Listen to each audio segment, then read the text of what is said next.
Class 12th maths DPI द्वारा जारी की गई प्रश्न बैंक के सवालों को हल कर रहे हैं।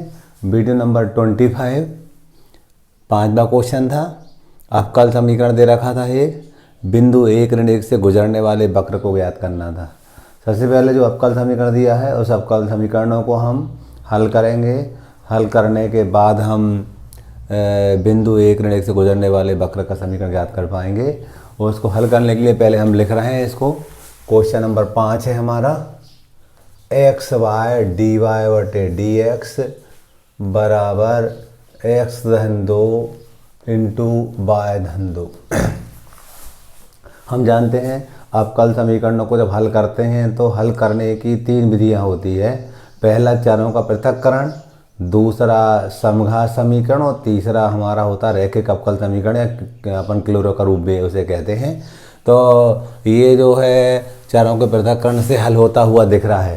पृथक्करण मतलब हम एक्स डी एक्स वाले पदों को एक साथ कर लेंगे पक्षांतर तिर्यक गुणा से और वाई डी वाई वाले को एक साथ कर लेंगे पक्षांतर तिर्यक गुणा से। तो देखिएगा ऐसा हम करने जा रहे हैं। तो इसके लिए एक्स वाई डी वाई बराबर एक्स धन 2 वाई धन 2 डी एक्स तिर्यक गुणा कर दिया हमने डी एक्स का। अब हम पक्षांतर करेंगे, वाई बटे वाई धन 2 डी वाई बराबर एक्स धन 2 बटे एक्स डी एक्स। हमने पक्षांतर तिर्यक गुणा के माध्यम से चारों का पृथक्करण कर लिया है। जैसे चारों का पृथक्करण होता है दोनों पक्षों का हम समाकलन करते हैं। इसको हल करने के लिए इसको लिख सकते हैं वाई धन 2 ऋण 2 लिख सकते हैं ऊपर, इसमें धन 2 ऋण 2 कर देंगे। भाग देने का तरीका ऐसा भी होता है। यहाँ पर आप देखोगे तो एक्स बटे एक्स धन 2 बटे एक्स डी एक्स। अगले पद में पहली बात इससे कट जाएगी तो क्या आएगा, 1 ये -2 अपान वाई धन 2 बराबर डी आई बराबर यहाँ करेंगे तो 1 + 2 अपान एक्स डी एक्स। इंटीग्रेट करेंगे इसको हम, 1 डी वाई का वाई हो जाएगा -2 ये log वाई + 2 हो जाएगा। इसका मॉड के अंदर लिख सकते हैं इसको हम बराबर 1 डी एस का x हो जाएगा और ये 2 log mod of x + c लिख देंगे हम। क्या करना है, बिंदु 1 ऋण 1 से गुजरने वाले वक्र का समीकरण ज्ञात करना है। इस पूरे समीकरण में जहाँ पर x आ रहा है वहाँ 1 रखेंगे और y के हिसाब पर ऋण 1 रखेंगे तो c की वैल्यू मिलेगी हमें। यहाँ ऋण 1 रखेंगे, ऋण 2 log ऋण 1 धन 2 मॉड के अंदर बराबर x का मान था 1 धन 2 log इसका मान था x का मान था 1 धन c। इसको हल करेंगे तो हम जानते हैं log 1 का मान 0 होता था तो 2 में से गए 0 हो जाएगा, -1 बचेगा इधर बराबर 1। ये भी log 1 का मान 0 ये 0 हो जाएगा, log 1 + c आ जाएगा यानी c बराबर -2 होगा पक्षांतर से। जिस समीकरण 1 में मान रखेंगे हम, समीकरण 1 में c बराबर ऋण 2 रखने पर जैसे ही रखते हैं तो क्या मिलता है, y बराबर -2 log mod ऑफ y + 2 बराबर x धन 2 log mod of x, c का मान था -2। ये आंसर है। और चाहो तो इसको और रीसेट कर सकते हैं हम, x y एक तरफ कर लेते हैं, log वाले पद एक तरफ कर लेते हैं और log के फार्मूले के माध्यम से और आगे भी हम कर सकते हैं इसको। इस टाइप से हमारा सवाल नंबर 5 का हल हो जाता है। क्वेश्चन नंबर 6, किसी बैंक में मूलधन की वृद्धि 5% की दर से होती है। इस बैंक में 1000 रुपये जमा कराए जाते हैं। ज्ञात कीजिए कि 10 वर्ष बाद यह राशि कितनी होगी। क्वेश्चन नंबर 6 हल लिखते हैं हम। माना मूलधन बराबर p रुपये है और समय मान ले रहे हैं t वर्ष। क्या था, किसी बैंक में मूलधन की वृद्धि 5% वार्षिक दर से होती है। तो हम जानते हैं मूलधन p था, दर की बात करते तो dp/dt बराबर मूलधन का इसका 5%, यानी P गुणित 5/100। 5 का 5, 5 दूनी 10, 500 900। तो जो dP/dt का जो मान होगा वो 1/20 P होगा। इसको हल करेंगे हम चारों के पृथक्करण से। dP/P बराबर 1/20 dt। त्रिक गुणा कर दिया हमने और पक्षांतर भी कर दिया। अब इसको इंटीग्रेट करेंगे हम चारों के पृथक्करण से। इसको P वाले एक साथ कर लिए और T वाले एक साथ कर लिए हैं।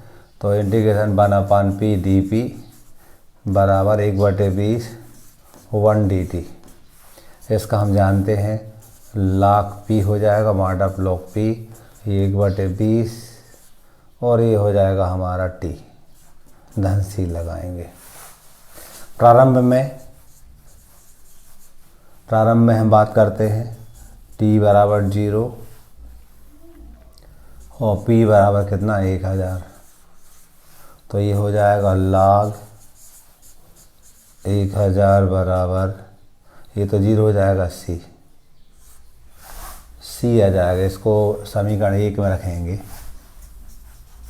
समीकरण 1 से log mod of P equal to 1/20 T और C का मान निकाला हमने log 1000 mod ऑफ। फंक्शन करके इधर लाएंगे हम, तो ये होगा हमारा log P/1000। क्यों ऋण का बनता है, इधर जाएगा तो वो धन का हो जाएगा। सॉरी, हम कहते हैं log P यहीं पर है हमारा, माइनस इसको लाएंगे तो log 1000 हो जाएगा बराबर 1/20 T। अगले पद में इसको हम लिख पाएंगे log P/1000 बराबर 1/20 T। इसको समीकरण 2 कहा। अब क्या करेंगे हम, इसको आगे भी कर सकते हैं हम। आगे करने के लिए इसका आधार E होता है, log P/1000 का आधार E।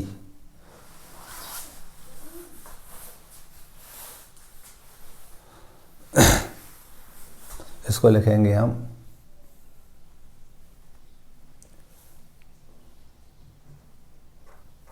P/1000 बराबर E की पावर 1/20 T। 1/20 T लिख दिया हमने।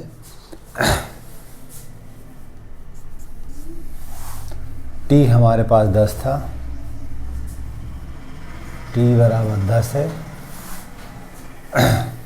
तो P/1000 बराबर E की पावर 1/20 गुणित 10। P/1000 बराबर E की पावर 1/2। क्लियर। और हमें मालूम है इसका जो मान होता है वो 1.648 होता है। E की पावर √D की, ये इसका मतलब होता है 1.648 होता है। तो यहाँ P/1000 बराबर 1.648, त्रिक गुणा करेंगे तो P बराबर 1.648 गुणित 1000।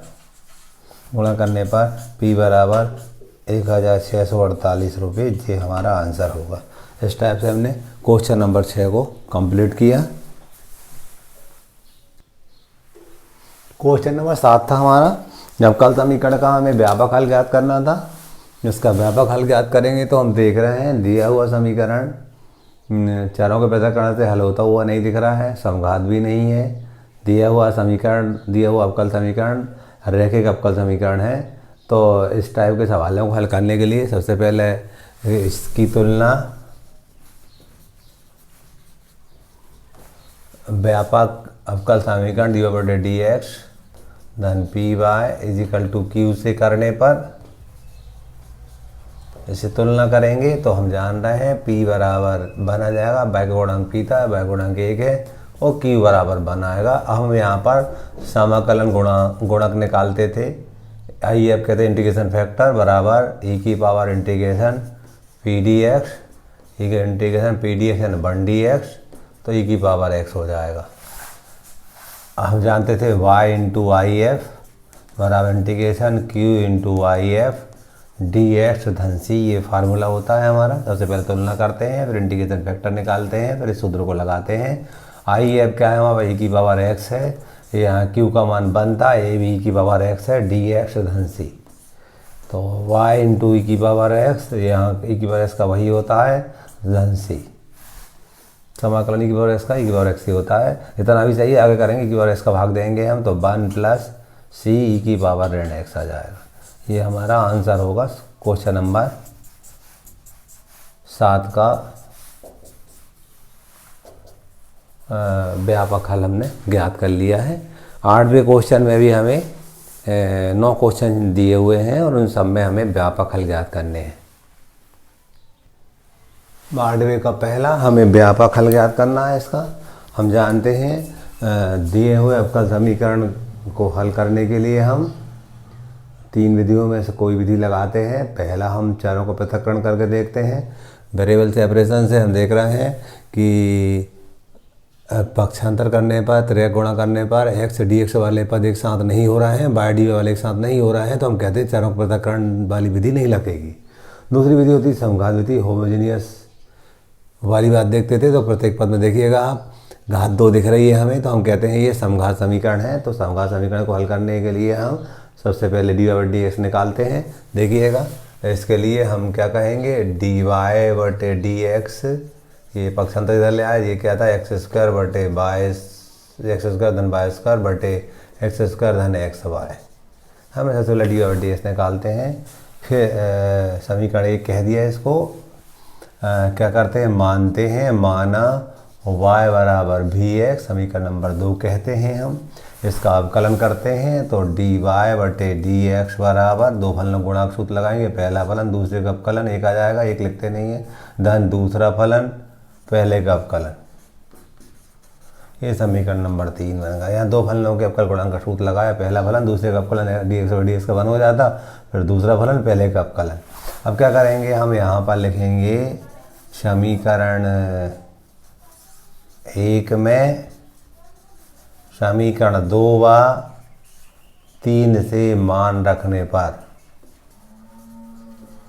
तो देखिएगा इसका मान क्या है, ये निकाला हमने v plus x d v बटे डी एक्स निकाला हमने। एक्स स्क्वायर सही है, y का मान वी एक्स रखना तो वी स्क्वायर एक्स स्क्वायर हो जाएगा, एक्स स्क्वायर ठीक है, धन एक्स, इसका मान हो जाएगा वी एक्स। अगले पद में एक्स स्क्वायर कॉमन लेंगे तो एक धन भी की घात 2 बचेगा, यहाँ से एक्स स्क्वायर कॉमन लेंगे एक धन बी बचेगा, एक्स स्क्वायर कट जाएंगे, यहाँ लिखेंगे एक्स डी वी बटे डी एक्स बराबर एक धन भी की घात 2 बटे एक धन भी, इसको दला ऋण भी बटे 1, एक्स डी वी बटे डी एक्स बराबर एक धन भी एलसीएम आएगा, इसका इससे गुणा एक धन भी की घात 2 ऋण भी और ऋण भी का वर्ग, गुणा किया तो ऋण भी का वर्ग, ठीक है। इसको आगे करेंगे हम, एक्स डी वी बटे डी एक्स बराबर भी वर्ग से ये कट जाएगा, एक ऋण भी बटे एक धन भी। अब चरों को पृथक्करण करेंगे हम, तो देखिएगा एक्स डी वी बराबर एक ऋण भी एक धन भी डी एक्स। अब क्या करेंगे हम, एक्स को धर लाएंगे, इसको धर लाएंगे तो एक धन भी बटे एक ऋण भी डी भी बराबर एक बटे एक्स डी एक्स। अब चरों को पृथक्करण हमने भी और डी वाले साथ कर लिए, एक्स डी एक्स वाले साथ कर लिए हैं। अब इनको हम इंटीग्रेट करेंगे हम, इसके बाद आगे लिखेंगे हम, तो देखिएगा इसको हम लिख पाएंगे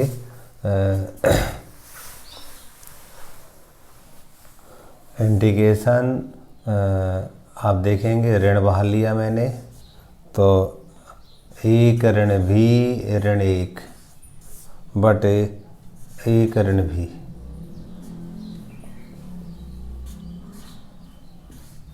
डी भी बराबर 1/x डी एक्स। क्या किया मैंने, ऊपर ऋण कॉमन लिया मैंने, ऋण धन एक ऋण एक कर ऋण एक कॉमन लिया। देखिएगा हाँ एक बात देखेंगे, अपने को एक लाना है, एक कब आएगा,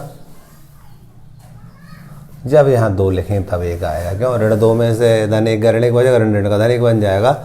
यदि इसको हम हल करते हैं, ऋण एक ऋण 1 ऋण भी ऋण 2 ऐसा है। इसको जब अपन करेंगे तो क्या लिखेंगे, ऋण 1 धन भी धन 1। इसको हल करेंगे हम, धन 2, तो भी 2 में से गए 1 धन भी है ना, इसको हम ऐसा लिख पाएंगे, 1 धन भी को हम ऐसा लिख सकते हैं, वो मैंने लिख दिया।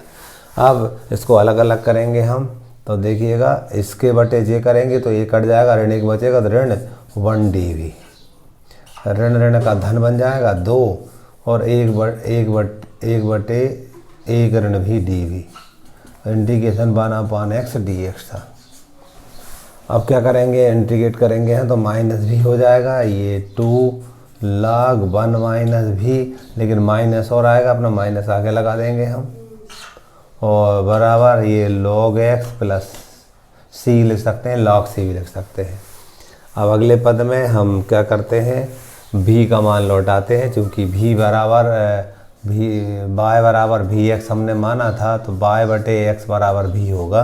तो मैं यहाँ पर लिखूँगा y बटे x ऋण 2 log 1 ऋण y बटे x बराबर log x धन c। इसको अपन और आगे भी रीसेट कर सकते, इतना भी चाहिए। इस टाइप से क्वेश्चन नंबर 8 का पहला दिया समघात समीकरण था, और वो समघात समीकरण की हमने मेथड लगा दी। 8 का दूसरा था हमारा अवकल समीकरण का व्यापक हल हमें ज्ञात करना था। दिया हुआ अवकल समीकरण हमें दिख रहा है समघात समीकरण है, और समघात समीकरण को हल करते समय हम इस समीकरण नंबर 1 इसको कहते थे, फिर मानते थे y बराबर vx, ऐसा हम मानते थे। ये समीकरण नंबर 2 कह दिया, इसका डिफरेंशिएशन करते थे तो dy बटे dx बराबर पहला फलन दूसरे का फलन 1 हो जाएगा, तो 1 लिखते नहीं है, धन दूसरा फलन पहले का फलन dv बटे dx। समीकरण नंबर 3 बन गया। फिर क्या करते थे हम, समीकरण 1 में समीकरण 2 व 3 से मान रखने पर यहाँ रखते थे, तो v प्लस एक्स dv बटे dx, डी और डी एक्स का मान था बराबर x, y का मान था vx बटे x, v धन x dv बटे dx बराबर x का मान लेंगे तो 1 धन v बचेगा बटे में x कट गया है, x dv बटे dx बराबर 1 धन v, इसको इधर लाया तो ऋण v होगा पक्षांतर से, ये भी कट गए हमारे, x dv बराबर इसे गुणा किया dx आया, dv बराबर 1 बटे x dx हो जाएगा, चरणों पृथक्करण हो गया जी, v वाले की तरफ v dv वाले की तरफ x dx वाले की तरफ होगा, इंटीग्रेट कर दिया, इसका v dv का 1 dv का v हो जाएगा, इसका log x हो जाएगा, log mod of x plus c कह देंगे हम, और v का मान हम जानते हैं, यदि हम यहाँ से निकालेंगे y बराबर vx था हमारा जो माना था इससे, तो y बटे x बराबर v मिलेगा हमें, तो यहाँ पर लिखेंगे हम y बटे x बराबर log mod of x plus c, ये आंसर, और आगे भी रीसेट कर सकते हैं। इस टाइप से हमने इस अवकल समीकरण का हल ज्ञात कर लिया। दूसरे का 8वें का दूसरा था हमारा। आगे के सवाल आने वाले वीडियो में मिलेंगे हम।